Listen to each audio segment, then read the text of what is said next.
Class 12th chemistry का जो board exam देने वाले बच्चे हैं वो इस बार एक बहुत बड़ी गलती कर रहे हैं।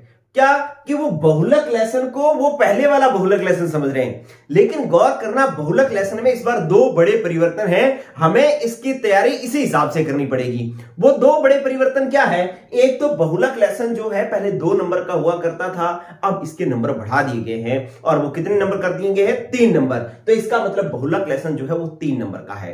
एक चीज। दूसरी बात कि बहुलक लेसन जो है इससे जो 3 नंबर जो आएंगे वो उसके 2 क्वेश्चन आएंगे। 1.5 नंबर के 2 क्वेश्चन आएंगे। 1.5 नंबर के 2 क्वेश्चन का मतलब 2 लघुत्तरात्मक प्रश्न आएंगे। ठीक है, इससे वस्तुनिष्ठ या अति लघुत्तरात्मक प्रश्न नहीं आएंगे। इसका मतलब यह हो गया कि हमें 1.5 नंबर के जो बड़े क्वेश्चन हैं उनको हमें इस लेसन के अंदर टारगेट करना है। और इसी हिसाब से मैंने इसके अंदर क्या किया है कि 4 ऐसे क्वेश्चन निकाले हैं जो 1.5 नंबर में बन सकते हैं। ठीक है, तो वो जो 4 क्वेश्चंस हैं इन्हीं को मैं 1 बाय 1 अभी के अभी आपको याद करवा रहा हूं बिना कोई आपका समय बर्बाद किए। देखो शुरू कर रहे हैं अपने पहला क्वेश्चन। कहता है ताप सुघट्य और ताप दृढ़ बहुलक में उदाहरण सहित अंतर लिखे। ये 1.5 नंबर में प्रश्न बन सकता है। ठीक है, अच्छा इस क्वेश्चन में मैं आपको एक चीज और बता दूं कि ताप जो सुघट्य है, आपको इस जो अंतर वाला क्वेश्चन है ना, इस अंतर वाले क्वेश्चन को आपको कैसे करना होता है मैं 1 बाय 1 एक क्वेश्चन को सारों को एक्सप्लेन कर रहा हूं। फटाफट गौर करना। इन शॉर्ट आपको जब भी अंतर वाला क्वेश्चन आपको आए तो आपने इसी तरीके से लिखना है। ये बात आप दिमाग में बिठा लें। ठीक है, कि आपने लाइन लगानी है, दोनों तरफ नाम लिखने हैं और फिर यहां पर इस तरीके से लिखना है। ये 1 पॉइंट 1 पॉइंट 2 पॉइंट 2 पॉइंट। ठीक है, कहीं आप जैसे सीधा वाला लिखते हैं तो सीधा उसके अंदर पहले से नंबर कट जाते हैं। अच्छा, इसी क्वेश्चन को ऐसे भी लिखा हो सकता है कि जो ताप सुघट्य है इसको थर्मोप्लास्टिक बहुलक लिखा होगा। थर्मोप्लास्टिक बहुलक। और इसको लिखा होगा थर्मोसेटिंग बहुलक। तो जो ये वाले क्वेश्चन है ना, इन्हीं क्वेश्चंस का नाम ऐसे लिख करके भी आ सकता है कि थर्मोप्लास्टिक और थर्मोसेटिंग बहुलक में अंतर लिखो। ठीक है, तो आपको अंतर कैसे लिखने हैं? अंतर नंबर 1 ये होगा कि जो ताप सुघट्य है वो ताप से प्रभावित होते हैं और इन्हें जो है वो क्या किया जा सकता है? इन्हें पिघलाया जा सकता है। ताप से प्रभावित होते हैं, इनको जो है वो क्या किया जा सकता है? पिघलाया जा सकता है और इनका जो है वो पुनः उपयोग किया जा सकता है। इनसे जो है इनके पुनः निर्माण, इसके दूसरी चीजों का, वस्तुओं का निर्माण किया जा सकता है। और इसके अंदर जो चौथी बात है वो इसके अंदर क्या होते हैं? तिर्यक बंद या तो नहीं होते या बहुत ही अति न्यून तिर्यक बंद होते हैं। तिर्यक बंद जो है बहुत या तो नहीं होते या अति न्यून होते हैं। तो आपको क्या करना है, मैं बहुत ज्यादा आपको समझा नहीं रहा हूं, मैंने क्या करना है आपको क्वेश्चन याद कराना है। क्या?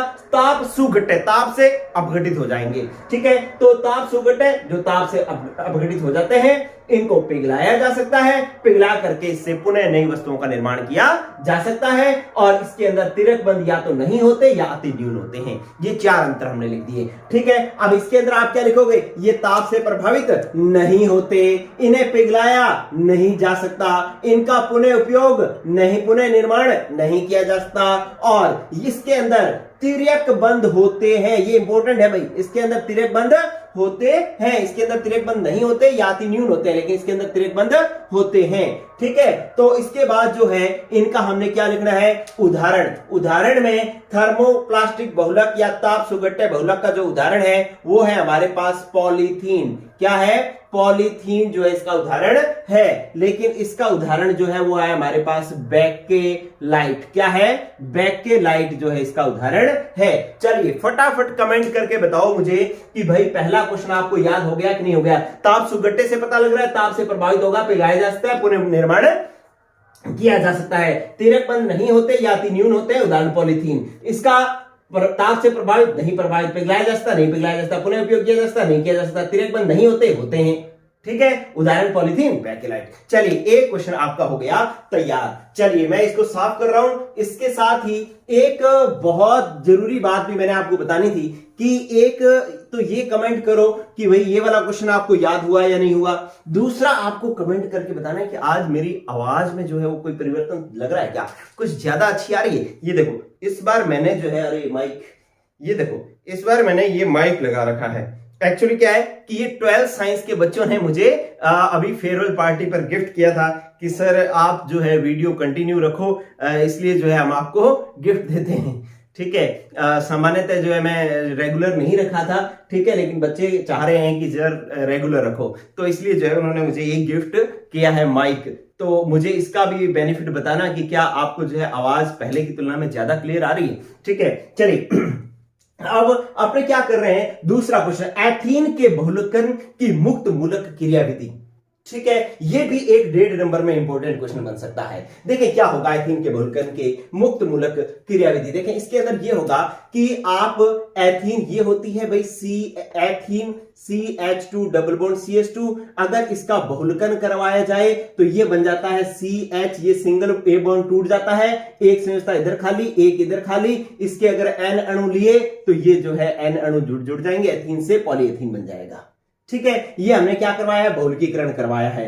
कौन सा, मुक्त मूलक करवाया है। तो इसके अंदर जो है किसकी उपस्थिति लेनी होती है, हमें उपस्थिति लेनी होती है बेंजोइल परऑक्साइड की। बेंजोइल परऑक्साइड की उपस्थिति हमें इस अभिक्रिया में लेनी होती है। तो ये तो मैंने अभिक्रिया लिखी है, लेकिन आपको क्या लिखनी होगी, 1.5 नंबर में इसकी क्रियाविधि लिखनी होगी। ठीक है, तो क्रियाविधि कैसे बनेगी भाई, मैं इसको फटाफट लिख रहा हूं, इधर ध्यान दें, साफ कर दूं मैं इसको, क्योंकि मेरे पास बोर्ड कम है, तो इसको ये वाली जो है इस अभिक्रिया की क्रियाविधि लिख रहा हूं मैं। देखो कैसे होगी क्रियाविधि। आंसर नंबर हम बात कर रहे हैं 2। बच्चों मैं आपको कोई कला का प्रदर्शन नहीं कर रहा हूं, हम क्या कर रहे हैं, बस क्वेश्चन जो है फटाफट क्वेश्चन याद कर रहे हैं। ठीक है, तो आप जो है अन्य कोई बात को मत सोचना कि राइटिंग खराब है, सर तो पूरा डिटेल नहीं समझा रहे हैं। ठीक है, ये कुछ भी नहीं कर रहा हूं मैं, सिर्फ और सिर्फ हम क्या कर रहे हैं, क्वेश्चंस याद कर रहे हैं। तो जो मुक्त मूलक बहुलकन विधि जो होगी ना, उसके 3 पद होंगे, एक श्रृंखला प्रारंभन पद, एक श्रृंखला संचरण पद और एक होगा श्रृंखला समापन पद। ठीक है, श्रृंखला प्रारंभन पद में हमें एक प्रारंभक काम में लेना पड़ेगा और उस प्रारंभक का नाम होता है बेंजोइल परऑक्साइड। क्या नाम होता है, बेंजोइल परऑक्साइड। ठीक है, बेंजोइल परऑक्साइड जो है एक प्रारंभक हम काम में लेते हैं। तो कई बार छोटा क्वेश्चन पहले बड़ा इंपॉर्टेंट रहा करता था कि एथीन के बहुलकन में प्रयुक्त प्रारंभक का नाम लिखिए, तो क्या होता है, बेंजोइल परऑक्साइड। याद करो बच्चों, परऑक्साइड कब होता है, जब ऑक्सीजन के पर निकल आए। ये देखो ऑक्सीजन के पर निकल आए, इधर पर और इधर पर। ठीक है, तो ये परऑक्साइड है। बेंजोइल का मतलब C डबल बॉन्ड O के साथ में इधर भी बेंजीन जोड़ दें हम और इधर भी बेंजीन जोड़ दें, तो ये हमारे पास हो जाएगा बच्चों बेंजोइल परऑक्साइड। छोटा क्वेश्चन अगर पूछ लिया जाए तो एथीन के मुक्त मूलक बहुलकन में प्रारंभक कौन सा काम में लिया जाता है, बेंजोइल परऑक्साइड, और बेंजोइल परऑक्साइड का सूत्र आपके सामने है। ये श्रृंखला को किस प्रकार से प्रारंभ करता है, इस प्रकार से प्रारंभ करता है कि ये जो इसका जो है पहले यहां पर ये समांश विखंडन हो जाता है। इस बंध का समांश विखंडन होने से देखो OC डबल बॉन्ड O और बेंजीन, ये OC double bond O benzene, ये ऐसे 2 समूह बन जाते हैं। तो मैं इनको 2 को बना लेता हूं ऐसे। देखो क्या किया मैंने, बनाया बेंजीन और यहां पर लिख दिया मैंने C डबल बॉन्ड O। ठीक है, और O, ये कैसे अणु कितने बन जाएंगे, 2। जब इस बंध का समांश विखंडन होगा तो एक इलेक्ट्रॉन यहां पर है, एक इलेक्ट्रॉन यहां पर है, तो इसका मतलब यहां पर क्या आ जाएगा, मुक्त मूलक आ जाएगा। यही जो स्टेप है आगे और बढ़ेगा तो क्या बन जाएगा, इधर देखें कि यहां पर बन जाएगा बेंजीन मुक्त मूलक। क्यों, क्योंकि इस बंध का भी क्या हो जाएगा, समांश विखंडन हो जाएगा। इस बंध का समांश विखंडन होगा तो ये जो बेंजीन मुक्त मूलक है ये वाला, यहां पर मुक्त मूलक ये बन जाएगा और C डबल बॉन्ड O के 2 अणु, ये CO2 निकल जाएगा और बेंजीन मुक्त मूलक बन जाएगा। ये जो बेंजीन मुक्त मूलक है ना, ये एथीन पर अटैक करेगा। एथीन कौन सी थी, ये बेंजीन, ये मुक्त मूलक। एथीन कौन सी थी, CH2 डबल बॉन्ड CH2।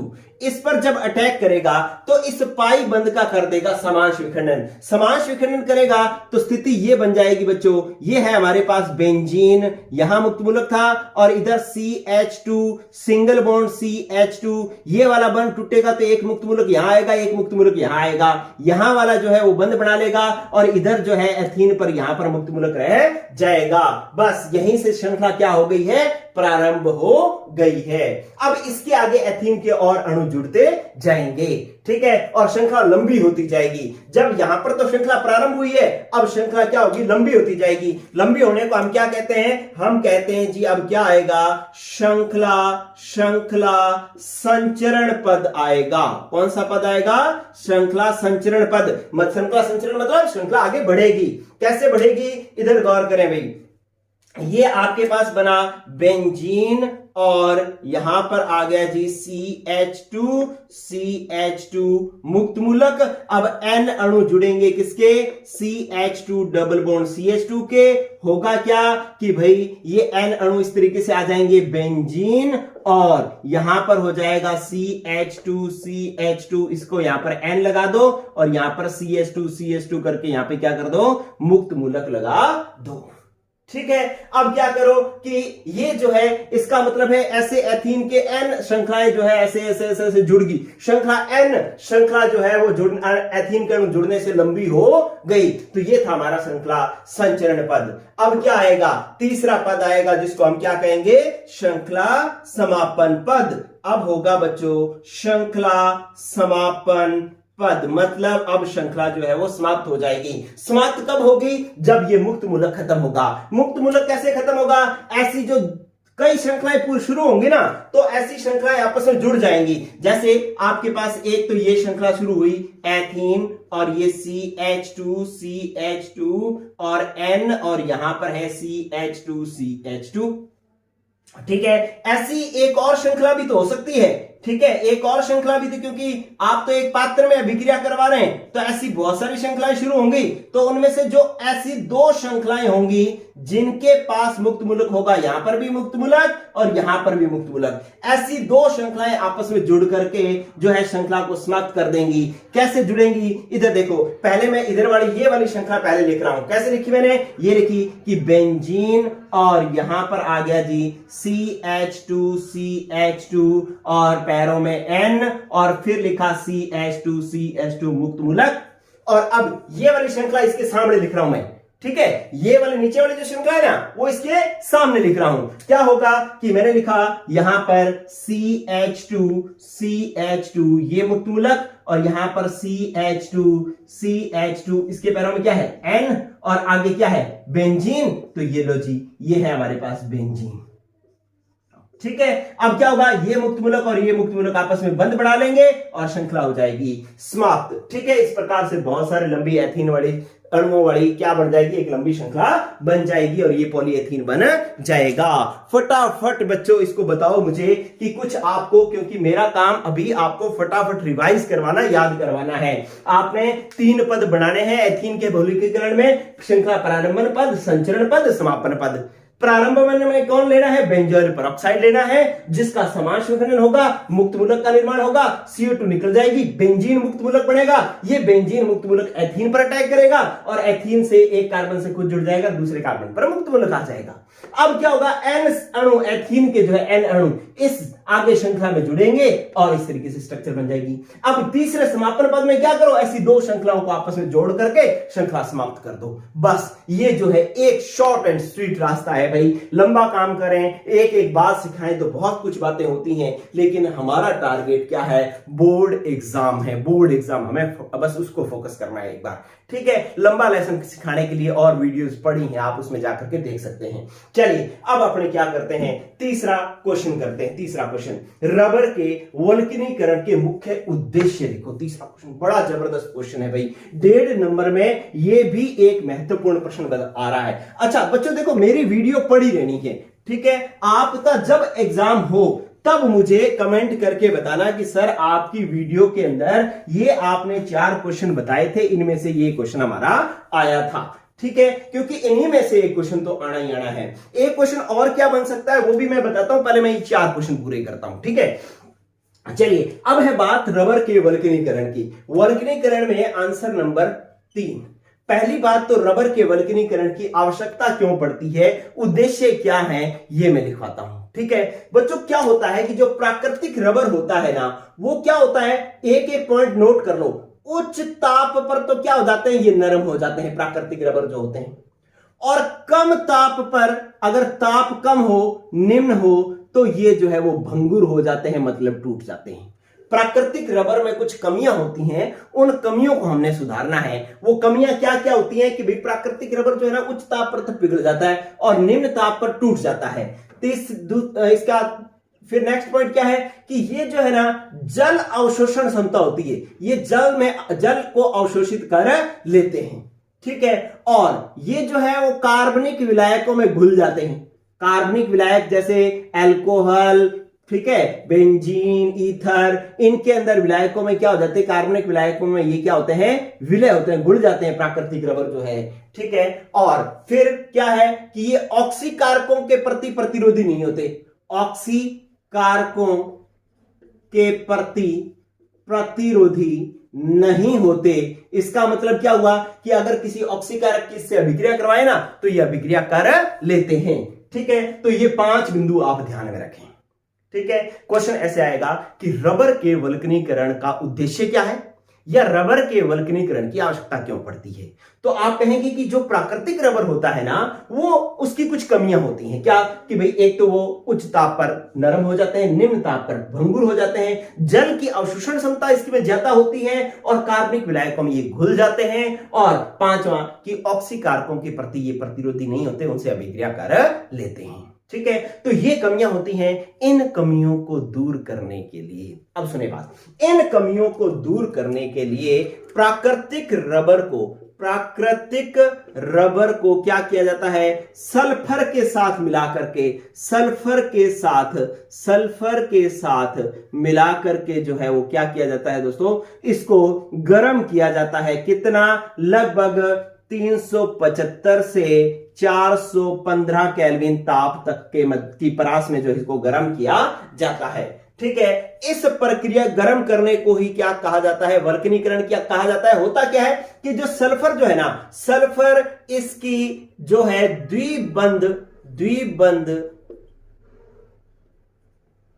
द्विबंध के साथ जो क्रियाशील जगह होती है, जो क्रियाशील सतह जो होती है, उस पर ये सल्फर जो है वो क्रिया कर तिर्यक बंध का निर्माण कर देते हैं, तिर्यक बंध का निर्माण कर देते हैं। इस प्रक्रिया को जो है हम क्या कहते हैं, वल्कनीकरण कहते हैं। ठीक है, तो आप समझें, अगर सीधा ही पूछा जाए कि वल्कनीकरण किसे कहते हैं, तो क्या होता है कि प्राकृतिक रबर को सल्फर के साथ मिलाकर के जो है वो 375 से 415 केल्विन की परास में उसको गर्म किया जाता है, जिससे प्राकृतिक रबर के मध्य जो है सल्फर क्या कर देता है, तिर्यक बंध का निर्माण कर देता है। इस प्रक्रिया को जो है हम वल्कनीकरण कहते हैं। ठीक है, तो इस तरीके से अब इसकी इन कमियों को दूर करने के लिए प्राकृतिक रबर का वल्कनीकरण किया जाता है। और वल्कनीकरण कैसे किया जाता है ये मैंने आपको बता दिया कि प्राकृतिक रबर को सल्फर के साथ गर्म किया जाता है। तो उसके गुणों में सुधार होगा कैसे कि सल्फर जो है प्राकृतिक रबर के मध्य तिर्यक बंध का निर्माण कर लेगा। ठीक है, और कहां पर, जहां पर द्विबंध होता है उसके साथ में। ये बात नहीं है जो मैंने लाइन लिखी ना, इसको मैं समझाता हूं। यहां पर देखो क्या है कि जो सल्फर आता है ना, ऐसे प्राकृतिक रबर जो है आइसोप्रीन का बहुलक है। आइसोप्रीन का बहुलक इस प्रकार का होता है, जैसे मैं लिखा CH2, CH, यहां पर मैं लिख दिया CH3, और यहां पर आ जाएगा हमारे पास, यहां पर होगा डबल बॉन्ड C, अपने पास है H और CH2, और ये बन ऐसे। ठीक है, ये हमारे पास प्राकृतिक रबर का सूत्र है। ठीक है, और आइसोप्रीन का बहुलक होता है। इसके साथ इधर भी ये लंबी श्रृंखला है, इधर भी ये लंबी श्रृंखला है। ऐसी मैं 2 श्रृंखलाएं ले रहा हूं, एक मैंने और श्रृंखला ली यहां पर CH2, CH3 double bond CH और CH2, और यहां पर हो जाएगा ये भी लंबी श्रृंखला है, ये भी लंबी श्रृंखला है। अब ये जो है प्राकृतिक रबर की पॉलीआइसोप्रीन की एक श्रृंखला है, ये दूसरी श्रृंखला है। इनके बीच में सल्फर जो है ये डबल बॉन्ड को तोड़ करके ये डबल बॉन्ड को तोड़ो तो यहां संयोजकता खाली, यहां खाली, इसकी भी यहां संयोजकता खाली, यहां खाली, इन दोनों के बीच में सल्फर आ जाता है और तिरक बंध का निर्माण कर देता है। तो इससे जो है रबर में ये जो कमियां थी इन कमियों की यहां पर जो है वो दूर, ये कमियां दूर हो जाती हैं। क्लियर हुई बात? या तो सल्फर जो है इन डबल बॉन्ड को प्रभावित करके बीच में जुड़ेगा या फिर बिना प्रभावित किए भी जुड़ सकता है। जैसे मैंने लिखा CH2 CH3 और डबल बॉन्ड CH CH2, ये लंबी श्रृंखला, इधर भी लंबी श्रृंखला। अब क्या हुआ, फिर मैं लिखा CH2 CH3 double bond CH CH2, इधर भी लंबी श्रृंखला, इधर भी लंबी श्रृंखला। अब क्या होगा कि ये डबल बॉन्ड यहीं पड़ा रहेगा, बस ये H हटेगा, यहां से एक H हटेगा और सल्फर यहां पर दोनों के बीच में आ जाएगा। इसी तरीके से ये H हटेगा, ये H हटेगा, दोनों के बीच में सल्फर जो है वो यहां पर आ जाएगा। ठीक है, तो आप देख लें कि सल्फर जो है इस तरीके से डबल बॉन्ड को प्रभावित किए करके भी जो है डबल बॉन्ड को तोड़ करके सल्फर बीच में जुड़ सकता है या डबल बॉन्ड को बिना तोड़े भी सल्फर बीच में जुड़ सकता है। ठीक है, तो इस प्रकार से सल्फर जो है वो तिरक बंध का निर्माण करेगा और तिरक बंध के निर्माण करने से ये गुणों में सुधार हो, इन कमियों में जो है वो सुधार हो जाएगा। ठीक है बच्चों, तो ये भी बात होगी भाई प्राकृतिक रबर का, आई थिंक रबर के वल्कनीकरण के उद्देश्य क्या है ये लिखे पड़े, वल्कनीकरण होता क्या है ये लिखा पड़ा, होता कैसे है ये लिखा पड़ा। ठीक है, तो इस प्रकार से जो है इस क्वेश्चन को भी आप इस तरीके से इन 3 पार्ट में याद कर लेंगे। चलिए अब आ जाओ आप नेक्स्ट लास्ट क्वेश्चन, जैव निम्नीकृत बहुलक किसे कहते हैं और इसका एक उदाहरण लिखो। सिंपल सा आंसर लिखवा रहा हूं बच्चों में। क्या आंसर नंबर है मेरे पास 4। क्या कि जैव निम्नीकृत बहुलक किसे कहते हैं। समझ लो पहले कि जैव निम्नीकृत बहुलक वो होते हैं जिन बहुलकों का सूक्ष्म जीवों द्वारा अपघटन हो जाता है, अपघटन हो जाता है, उन बहुलकों को अपने जैव निम्नीकृत बहुलक कहते हैं। समझ में आई बात कि ऐसे बहुलक जिनका सूक्ष्म जीवों द्वारा अपघटन हो जाता है। कई बार बच्चा जो है वो ऐसे लिख देता है कि वे बहुलक जो सूक्ष्म जीवों का अपघटन कर देते हैं। नो, अपघटन कौन करेगा? सूक्ष्म जीव करेंगे। किसका? बहुलक का। तो वे बहुलक जिनका सूक्ष्म जीवों द्वारा क्या होता है? अपघटन हो जाता है, उनको हम जैव निम्नीकृत बहुलक कहते हैं। फिर अपने पास क्या आता है? ये आता है कि जैव निम्नीकृत जो बहुलक होते हैं इनका एक एलिफेटिक पॉलीएस्टर उदाहरण दीजिए। ठीक है, इसका जो एलिफेटिक पॉलीएस्टर उदाहरण है वो है PHBV। ठीक है, तो एक प्रश्न इसका ये भी बनता है कि PHBV की फुल फॉर्म क्या है। ठीक है, तो इसकी फुल फॉर्म होती है जी पॉली बीटा हाइड्रोक्सी ब्यूटीरेट को बीटा हाइड्रोक्सी वैलेरेट। ये जो है आप इसकी जो है फुल फॉर्म होती है क्या कि पॉली बीटा हाइड्रोक्सी ब्यूटीरेट को बीटा हाइड्रोक्सी वैलेरेट जो है ये इसकी फुल फॉर्म होती है।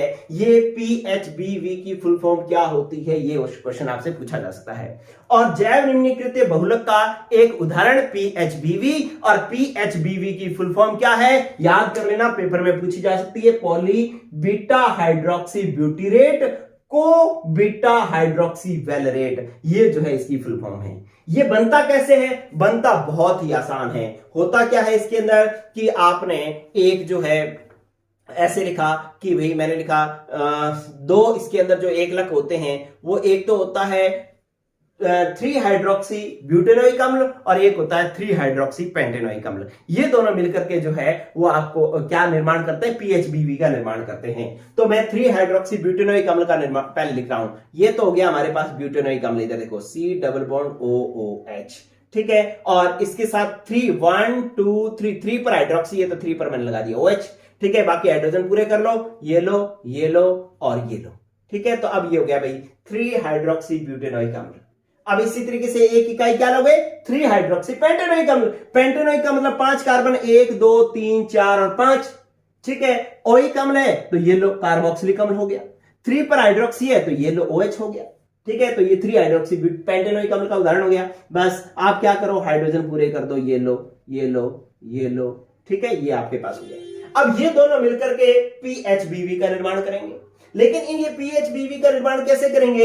इसका कार्बोक्सिलिक अम्ल इसके OH समूह से विक्रिया करेगा, ठीक है। अब ये जो OH समूह तो इसका अलग पड़ा है, तो आप क्या करो, इसको आसान करने के लिए ये कर लो, इधर देखो क्या करो, ये जो CH2CH3 को ऊपर लिख दो और ये जो OH है वो इसको इसके सामने लिख दो। अब क्या होगा, अब आपको पता ही है कि इसका OH और इसका जो H है वो H2O निकाल देगा, H2O निकाल देगा। तो अब आपके पास क्या बन जाएगा, इसको भी मैं क्या करता हूं, इस वाले भी साइड को ऐसे ही कर देता हूं कि CH3 को यहां से यहां ले आता हूं और OH को यहां से यहां ले आता हूं। यहां पर मैं लिख दिया OH, यहां पर लिख देता हूं मैं CH3, ठीक है। अब होगा क्या कि भाई अब मैं इससे बहुलक का बना रहा हूं, मैं लिखा OH, ये CH, CH3, CH2, C double bond O और फिर क्या आ गया O और ये आ गया अपने पास CH, यहां पर CH2, CH3 ये वाला ये रहा और फिर लिखा मैंने CH2 और फिर C डबल बॉन्ड OOH, ठीक है। ये तो मैंने दो इकाइयां आपस में जोड़ी हैं, ऐसी बहुत सारी इकाइयां आपस में जुड़ेंगी ना, ऐसी बहुत सारी इकाइयां आपस में जुड़ेंगी। तो OH से इधर वाले समूह का COOH जुड़ेगा तो इसका H हट जाएगा और ये संयोजकता खाली, और इसका OH हटेगा और ये संयोजकता खाली। अगर इसके N अणु लेंगे, इसके N अणु लेंगे तो इस तरीके से जो है N अणु आपस में जुड़ जाएंगे और ये बन जाएगा PHBV, ठीक है। तो इस तरीके से PHBV का जो है आप निर्माण कर सकते हो, जो कि एक जैव निम्नीकृत बहुलक है, ठीक है भाई। इस तरीके से इसको आप याद कर सकते हो आसानी से। आप आज की बात नोट कर लें कि इन चारों क्वेश्चनों में से आपको एक क्वेश्चन तो हर हाल में मिलेगा, हो सकता है दो भी मिल जाए, लेकिन एक क्वेश्चन तो हर हाल में मिलेगा।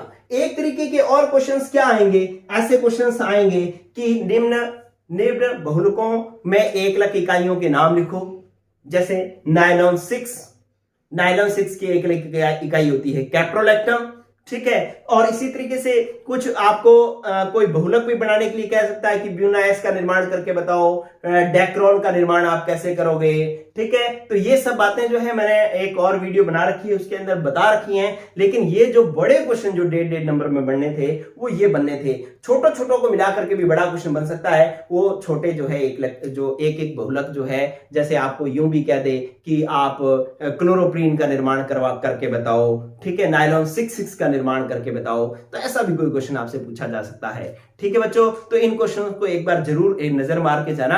आज के लिए इतना ही, गुड लक, गुड बाय।